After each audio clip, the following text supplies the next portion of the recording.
పాపిష్టిదాన్ని. నేను సరిగ్గా చూసుకోకపోవడం వల్ల ఇలా జరిగింది. మీరు మాత్రం ఏం చేస్తారు? ఇలా జరుగుతుందని మీకు ముందే తెలియదు కదా. డాక్టర్, ఎందుకైనా మంచిది ఒకసారి హాస్పిటల్కి తీసుకెళ్లి స్కానింగ్ చేయిద్దామా? Don't worry sir. తలకి గట్టిగా తగలడం వల్ల స్పృహ కోల్పోయారే గాని బ్రెయిన్ కేం కాలేదు. కాకపోతే బాగా రెస్ట్ తీసుకోవాలి. ముందు ఈ టాబ్లెట్స్ తెప్పించండి. ఏదైనా అవసరమైతే నాకు కాల్ చేయండి. అలాగే డాక్టర్. ఉంటానండి. అలాగే డాక్టర్. అన్నయ్య, వచ్చిన దగ్గర నుంచి అడుగుతుంటే సమాధానం చెప్పట్లేదు. కార్తీక్ బాబు, దీప ఎందుకు రాలేదండి? వాళ్ళకి మీరు చెప్పలేదా? నా కూతురు చేసిన పని నీకెలా చెప్పాలి? జరిగింది కార్తీక్ తెలిస్తే జ్యోత్స్నని ఎప్పటికీ క్షమించడు. 2 గంటల నుంచి రౌండ్లు కొట్టిస్తూనే ఉన్నారు. ఆఫీస్ అంటారు, పార్లర్ అంటారు, మళ్ళీ ఇల్లు అంటారు. ఆహా, కార్తీక్ నుంచి చూడగానే కళ్ళు వెలిగిపోతున్నాయే. ఎదురు చూసింది చాలే. మా డ్రైవర్లతో ఇలా ఆడుకోకండి మేడం. ఏం జరిగిందో తెలిస్తే నువ్వు నాతో ఆడుకుంటావు బావా. దీప కూడా ఇక్కడే ఉంది. బావ కోసం వెయిట్ చేస్తుంది. హాయ్ బంగారం. నాకు చెప్పకుండా బయటకి ఎందుకెళ్ళావు బావా? ఓ అదే, నీతో చెప్పేద్దాం అనుకున్నాను, కానీ మన ఓనరామ్ గారికి కొంచెం తొందర ఎక్కువ.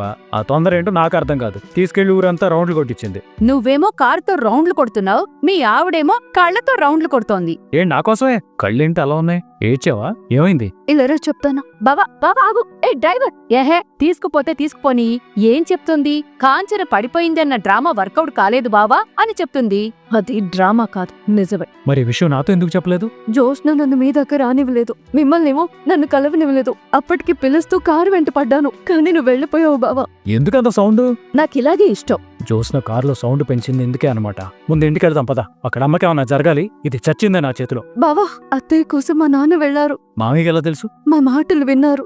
ఏం కాదు, నేను చూసుకుంటాను అని సైగ చేశారు. మామయ్యకి వీడియో కాల్ చేస్తాను. అమ్మా, ఇప్పుడు ఎలా ఉందమ్మా? లేమ్మా, లేచి కొంచెం జ్యూస్ తాగు. వద్దన్నయ్యా. కార్తీక్ ఏడన్నయ్యా? ఎక్కడికైనా వెళ్ళాడా? ఇప్పుడు నా చెల్లెలతో నేను ఏమని చెప్పాలి? అమ్మా, వాడే వీడియో కాల్ చేస్తున్నాడు. రే కార్తీక్, అమ్మ ఎలా ఉంది మామయ్య? నువ్వే చూడు. బాగానే ఉన్నాన్రా. సారీ అమ్మా, ఫోన్ చేసినా నేను రాలేకపోయాను. మా అన్నయ్య వచ్చాడు కదరా. వస్తున్నానమ్మా. అదేంటమ్మా? నేనిప్పుడు బాగానే ఉన్నాను. దీపా, నువ్వేం కంగారు పడకు. నా కోసం మా అన్నయ్యే వస్తే నాకేమవుతుందిరా? చెప్పరా. డాక్టర్ గారు ఏమన్నారు? తలకంత పెద్ద కట్టు కట్టారేంటి?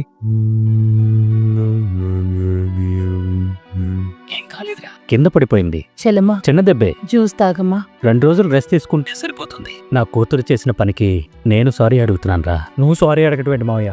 సరదాగా ఏడ్పించడానికి, ప్రాణాలతో చెలగాటం ఆడటానికి తేడా తెలీదా? ఒక్క నిమిషం అమ్మా. కార్తీక్, అక్కడ జరిగిందేది కాంచనకి చెప్పలేదు. మిమ్మల్ని రానివ్వకుండా నా కూతురు ఆపిందని తెలిస్తే నమ్మిన కొనులు మరి ఎంత నీచురాలని నా చెల్లి తట్టుకోలేదురా. జోస్న ఎలాంటిదో మనకు తెలుసు కదా మావయ్య. అందుకే నిన్ను బుద్ధి చెప్పమంటున్నాను.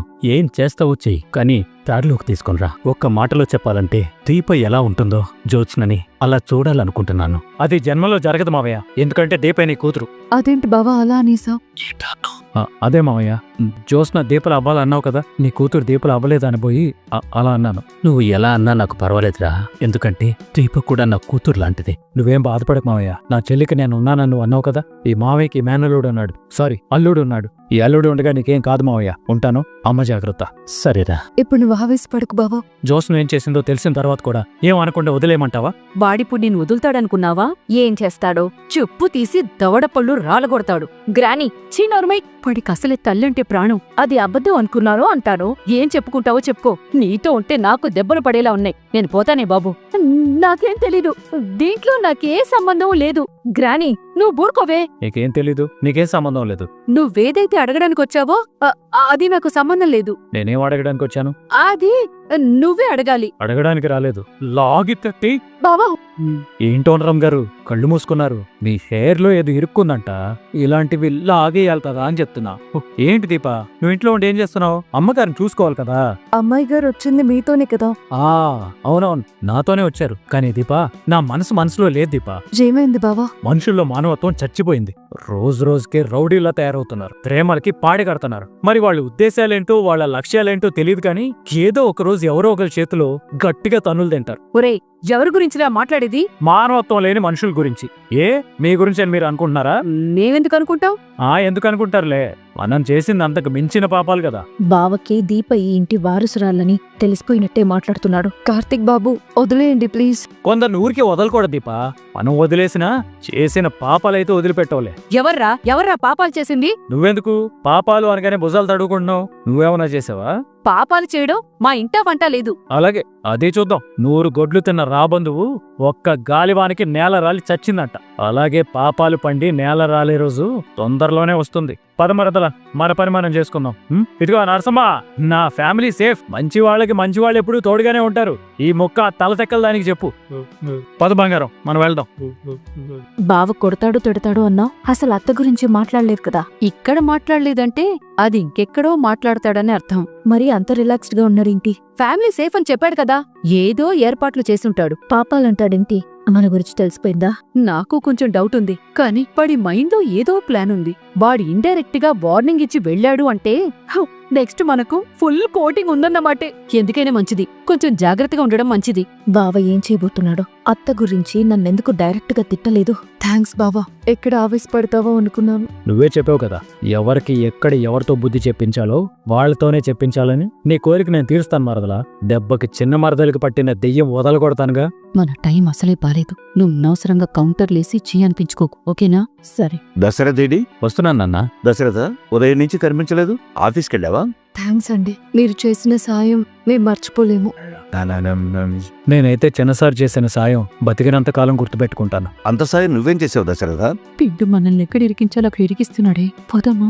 వచ్చి కూర్చున్నాం కదా, ఎలా వెళ్తాం? నిన్నే దశరథ అడిగేది. చేసిన సాయం చెప్పుకోలేకపోవటం ఆయన గొప్పతనం. గుర్తుపెట్టుకోవడం మా కృతజ్ఞత. అందుకే ఏం జరిగిందో నేనే చెప్తాను. చచ్చు ఉంటే పూర్తిగా చేస్తావు. పోదాము. ఇప్పుడు వెళ్ళిపోతే ఇంకా దరిద్రంగా ఉంటుంది. అసలు బావేం చెప్తాడో ఉందా? జరిగింది మీకు పూర్తిగా చెప్తాను సార్. మాలాంటి పనుల కష్టాలు మీలాంటి పెద్దోళ్ళు వినాలి. రేయ్, మేం వచ్చింది భోంచేయడానికి రా, ఇక్కడ నీ కష్టాలు గోలేంటి? పారిజాతం, నీ నోటికి వాడే అడ్డుపట్టం లేదు. నువ్వు తిను, నువ్వు చెప్పు. మాతో చిన్న కుటుంబం సార్. నేను, మా ఆవిడ, మా అమ్మ, మా పెద్దమ్మ, నా కూతురు. మేము 5గురు ఉంటాం. మా ఆవిడ నేను డ్యూటీకి వచ్చాం. నా కూతురు స్కూల్కి వెళ్ళింది. మా పెద్దమ్మ కూరగాయలకి వెళ్ళింది. ఇంట్లో లేచి నడవలేని నా ఆవిడ తల్లి మాత్రమే ఉంది. ఆవిడ పొరపాటున చక్రాల కుర్చీలోంచి కింద పడిపోయింది. తలకి దెబ్బ తగిలింది. ఎవరూ లేని నిస్సహాయ స్థితి. ప్రాణం పోతుందేమోనన్న భయంతో సాయం కోసం నా తల్లి నాకు ఫోన్ చేసింది. ఆ టైంలో నా ఫోను నా భార్య దగ్గర ఉంది. తనకి విషయం తెలిసింది. అత్తగారి పరిస్థితికి తల్లడిల్లిపోయి భర్తతో ఆ మాట చెప్పాలని వస్తుంటే జ్యోత్స్న మేడం గారు అడ్డుపడ్డారు. నువ్వు ఎక్కడికి వెళ్ళడానికి వీల్లేదు గ్రాని. నువ్వు దీపని బయటికి రాకుండా చూడు. వెళ్ళడానికి వీల్లేదన్నారు. పాపం అప్పటికి నా భార్య జరిగిందంతా చెప్పింది. అయినా సరే చెప్పింది నమ్మలేదు. మళ్ళీ ఫోన్ చేయించారు. మా అమ్మ ఫోన్ స్విచ్ ఆఫ్ వచ్చింది. అంతే, ఆవిడ ఏ స్థితిలో ఉందో అర్థం చేసుకోవాలి. కానీ పెద్ద మేడం గారికి ఏమైందో మరి. అవతల మనిషి ప్రాణం పోయినా పర్వాలేదు అనుకుందేమో. బాబా, ముందు వాడిని చెప్పని. నా భార్య నా దగ్గరికి రానివ్వలేదు. నన్ను ఇంటి దగ్గర ఉండనివ్వలేదు. అలాగని నా భార్యని మా ఇంటికి వెళ్ళనివ్వలేదు. నా దగ్గర ఫోన్ లేదు. పెద్ద మేడం గారు నాకు విషయం చెప్పలేదు. ఆ సమయానికి దేవుళ్లా చిన్నసారి ఇంట్లో ఉన్నారు కాబట్టి అంతా విన్నారు. వాళ్ళ చెల్లిని మా అమ్మని కాపాడటానికి వెళ్లారు. మా అదృష్టం బాగుండి మా అమ్మకేం కాలేదు. ఆవిడకి ఏదైనా జరుగుంటే అదంతా నేనే ఏదో కావాలని చేసినట్టు క్రియేట్ చేయకు బాబా. దీప చెప్పింది అబద్ధం అనుకున్నాను. నోరు మూస్తావలేదా? వాళ్ళమ్మ ప్రాణాపాయ స్థితిలో ఉందని చెప్తే అది నమ్మడానికి నమ్మకపోవడానికి నువ్వెవరు? తాత, మాట్లాడుకు. సమర్థించుకోవాలని చూసావంటే చెంప పగులుతుంది. అది కాదు మమ్మీ. ఏది కాదు? మా అత్తయ్య గారు పడిపోయారు అని చెప్పి చెప్పిందా లేదా? చెప్పింది తాత, కానీ నేను యజమానిగా ఆ విషయం పక్కన పెట్టు. మనిషిగా నీకు బాధ్యత ఉందా లేదా? అది చెప్పేది కాస్త వినొచ్చు కదండి. మధ్యలో మాట్లాడామంటే నీకు పడతాయి. వయసులో పెద్దదాను, పద్ధతులు నేర్పించాల్సినారు. అది బుద్ధి లేకుండా ప్రవర్తిస్తూ ఉంటే మరి నీ ఉద్యమం. నాకేం తెలీదండి. అయితే నోరు మూసుకునుండు. మన నమ్మకాలు అవతల వాళ్ళ ప్రాణాలు తీసేలా ఉండకూడదు. ఉండకూడదు కాదు సార్, ఉన్నాయి. సమయానికి దశరథ్ గారు దేవుళ్ళ అక్కడికి వెళ్లి డాక్టర్ని తీసుకొచ్చి ట్రీట్మెంట్ చేయించారు కాబట్టి సరిపోయింది. లేదంటే బావా, నిజాలు వాళ్ళకి తెలియాలి దీపా. వర్కర్లతో పని చేయించుకోవాలి కానీ ప్రాణాలు తీయకూడదు. వాళ్ళు మనుషులే కదా, మానవత్వం ఉన్నవాళ్లే కదా, ప్రాణం విలువ తెలిసిన వాళ్లేగా. ఎంత డ్రైవర్ తల్లి అయితే మాత్రం ఆవిడికి ఓ కుటుంబం ఉంటుంది. ఆప్యాయంగా చూసుకునే అన్నయ్య ఉంటాడు, అనురాగం పంచే నాన్న ఉంటాడు, ఆదరంగా చూసుకునే వదిన ఉంటుంది. ఇన్ని పందాల్ని, ఇన్ని ప్రేమల్ని చంపేసేది చావు. కానీ ఆ చావు కూడా కొంతమందిని కదిలించలేదు. వాళ్ళకి పంతాలు, పౌరుషాలే ముఖ్యం. మాటలు మారొచ్చు, మనుషులు మారొచ్చు, కానీ పంచిన రక్తం మారదు. ఆ మనుషులు మట్టిలో కలిసిపోయినా సరే. మా వైపు నుంచి తప్పు జరిగింది, అందుకు మీకు నేను క్షమాపణ చెప్పాల్సిందే. తాత, నువ్వు క్షమాపణ చెప్పాల్సిన అవసరం ఏంటి తాత? అయితే నువ్వు చెప్పు.